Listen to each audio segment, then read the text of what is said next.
mixed up tonight, but when you see a guy, yes, in that first inning they got to him just a little bit, but to have like 12 consecutive outs to follow, what does that say, I guess, kind of about someone like him who, when he doesn't quite see his best stuff, he can still find ways to manage the pitch count and be relatively efficient? Yeah, he was efficient. First time all year on regular rest or 4 days rest. So we knew we were asking a lot of him, and he just competed like he always does. And yeah, you could see early on that he just didn't have his best stuff. But he found a way to use all of his pitches, and he got really creative with a lot more splits and curveballs and arm side, and just kind of doing different things to kind of get him off the scent. And I don't know, 6 strikeouts, no walks, efficient, and got us through 5. And for me, that was huge. And I felt we pushed him enough tonight.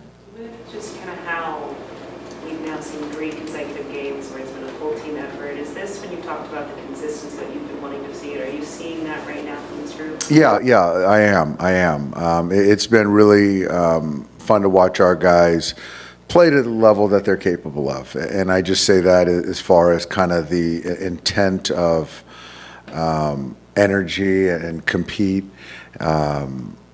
Martinez has had our number for years, and so for us to kind of put some numbers on the board against him was huge. And we had a couple of big at-bats off the bench. Miggy Rowe had a big double, but we just took good at-bats. And the bullpen came in and did their job. So really, I thought a complete game. And tomorrow, Lodolo's this guy is very underrated. Got a really good arm. So we got our work cut out tomorrow.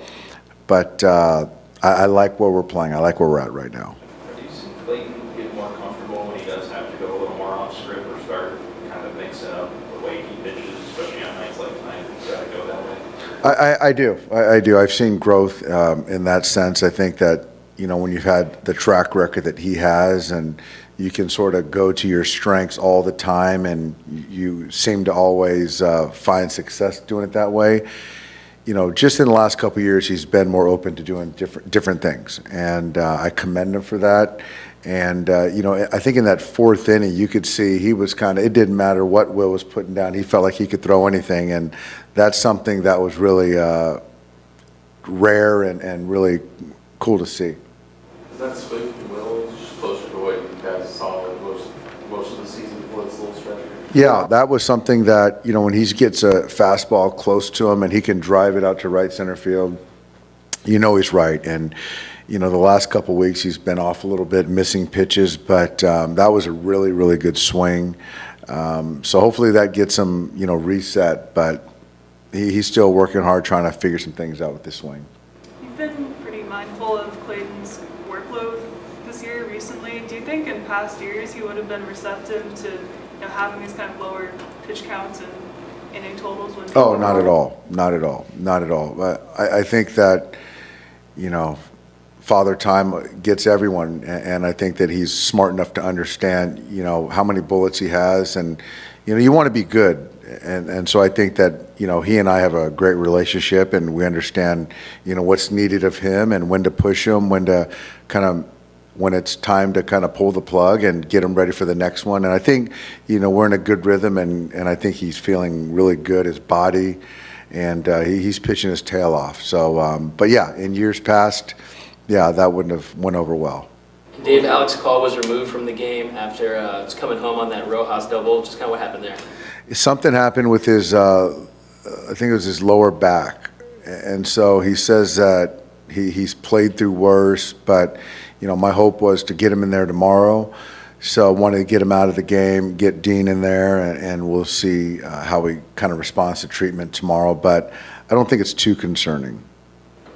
How, Vesia was saying he's hopeful it's just going to be the 2 weeks with them. Is that kind of how you guys are looking at it? Yeah, I think so. If we got to backdate a few days, and I don't think it should be too long. And he's been obviously a leverage guy for us, last few years. So we got to make sure we get him right for the stretch run. Is there a benefit, especially how much he's pitched, just giving him a couple weeks, also just kind of reset before the stretch run? I don't think it's a bad thing. So this is something that, yeah, I don't think it's a bad thing, but, you know, you look at what he did the last couple years, I think with innings and appearances, he's right on line. So, but yeah, a 2-week kind of blow probably isn't a bad thing. Thanks, guys. Yep.